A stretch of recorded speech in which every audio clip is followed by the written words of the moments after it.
তুমি এখনো কবর দেখেছো? কবরের শাস্তি কি জিনিস তুমি দেখো নাই? ওখানে বাঁশ পচার আগে মানুষের লাশ পচে যায়। তুমি কি জানো না ওই কবরে যখন তোমাকে রাখা হবে, চতুর্পাশ থেকে কবর যখন তোমাকে চাপ দিবে, ওই চাপগুলা নেওয়ার মতো শক্তি কি তুমি অর্জন করতে পেরেছো? সহ্য করার শক্তি কি তোমার আছে? তুমি কি ওই কবরে যাওয়ার মতো তোমার কাছে এখনো প্রস্তুতি কি তোমার হয়েছে? তোমাকে ওখানে একা থাকতে হবে।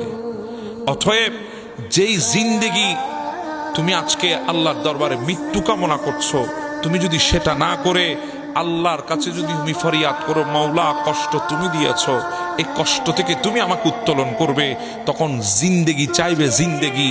তুমি যখন বুঝবা কবরের মধ্যে কত কঠিন শাস্তি হতে পারে, সেদিন তুমি আল্লাহর দরবারে জিন্দেগি কামনা করবা। তুমি বলবে, মালিক আমাকে জিন্দেগি দান করো, হায়াত দাও যাতে তোমার ইবাদত আরো বেশি করতে পারি, হায়াত দাও যাতে নিজেকে প্রস্তুত করতে পারি ওই কবরে যাওয়ার জন্য, হায়াত দাও আল্লাহ আমি যাতে আমল করতে পারি। এত সহজ না মৃত্যু। আপনি মৃত্যুকে এত সহজ হিসাবে নিয়েছেন। আত্মহত্যা করলে সব শেষ হয়ে যাবে, সুসাইড করলে সব শেষ হয়ে যাবে। এই সামান্য কষ্টে পড়ে নিজের জিন্দেগি শেষ করতে চাচ্ছেন আপনি, একাকিত্বে পড়ে আপনি আজকে জীবনের প্রতি অনীহা হয়ে গেছেন। আরে শুনেন, একাকিত্ব এটা আল্লাহর পক্ষ থেকে একটা নিয়ামত।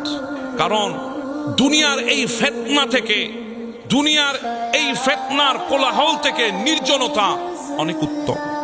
আর আল্লাহ ওই বান্দাকে একা রাখতে চায় যাকে আল্লাহ নিজের প্রিয় বানাইতে চায়।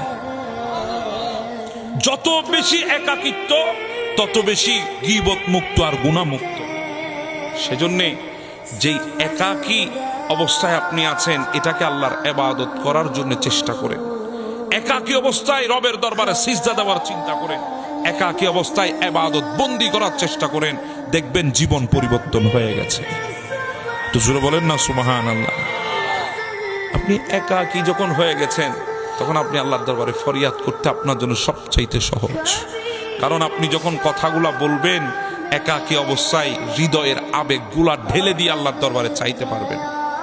মানুষের সামনে আপনি পারবেন না, কিন্তু একাকী অবস্থায় আপনি চাইতে পারবেন। কথা বলেন ঠিক না?